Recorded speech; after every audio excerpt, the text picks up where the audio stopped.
Ndewo. Welcome to Learn Igbo Now. My name is Yvonne Mbanefo, and the video for today is a story about a lady called Chika. And the story is titled Chika na-agba ọsọ. Chika is running. But before we start, I'm going to mention the 3 words that we're going to learn today. And these are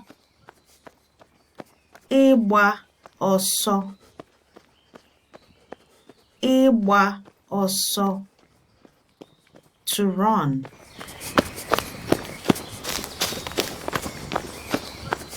Imegharị ahụ. Imegharị ahụ, to exercise.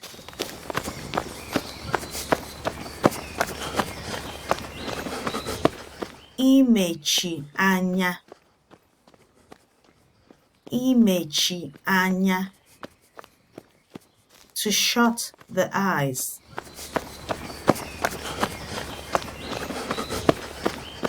Ready? Let's begin. Ka anyị bido.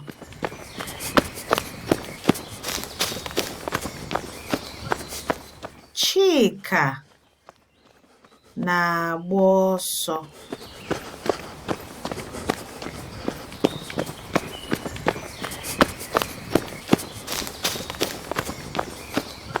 O mechiri anya ya.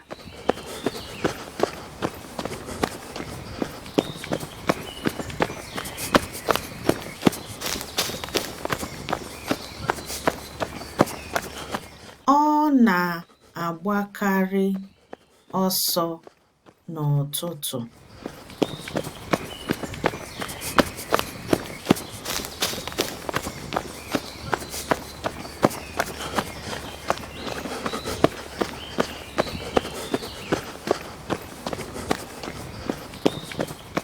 O ji ọsọ emegharị ahụ.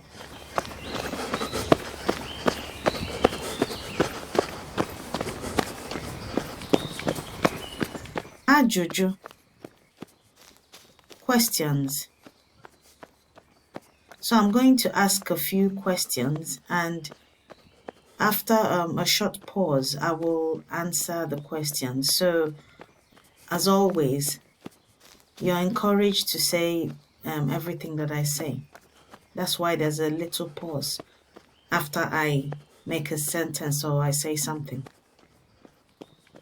Ready? Let's begin. Ka anyị bido. Chika o mechiri anya ya.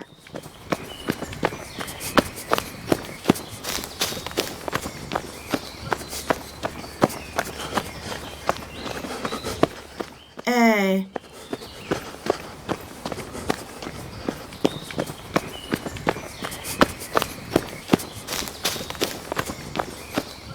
Chika ana-aga ije.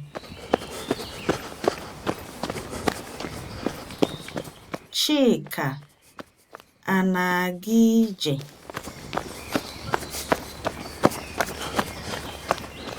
Mba.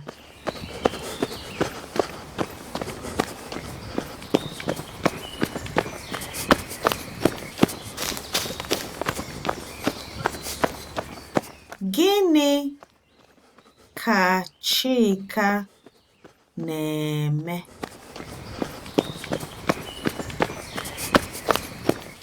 Gịnị ka Chika na-eme?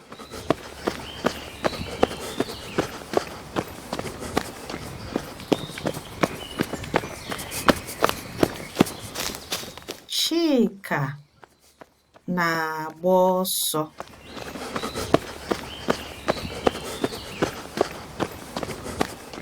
Chika na-agba ọsọ.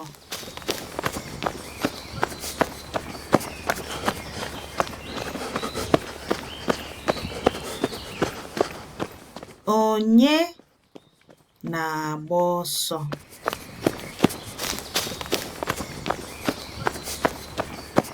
Onye na-agba ọsọ?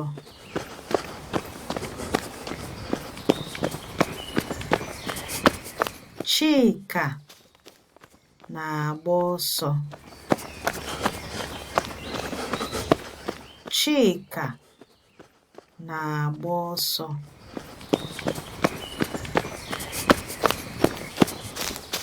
Gịnị mere Chika ji agba ọsọ?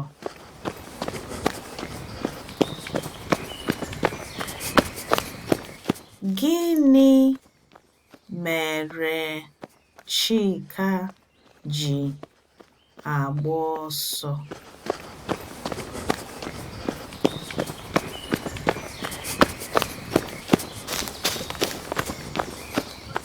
Ọ na-emegharị ahụ.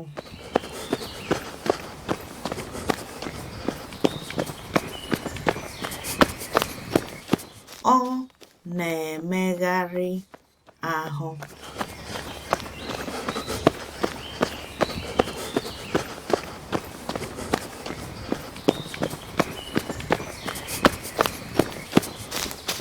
O mechiri anya ya.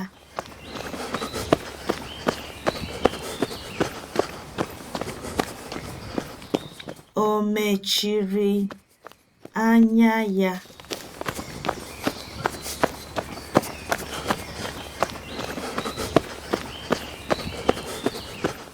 Ee, o mechiri anya ya.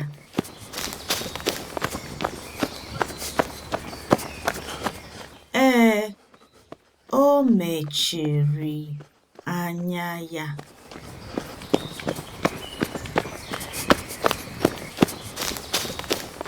So the words we've learned today are ịgba ọsọ, ịgba ọsọ,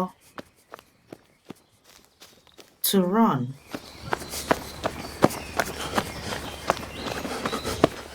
imegharị ahụ, imegharị ahụ, to exercise. Imegharị ahụ also means to move your body or to, basically to move your body. But it's also used as the word for exercise. Imegharị ahụ. Imechi anya. Imechi anya. To shut the eyes. Well done. That brings us to the end of this video. If you haven't yet done so, don't forget to subscribe to our YouTube channel. That's it for now. Come, Messia.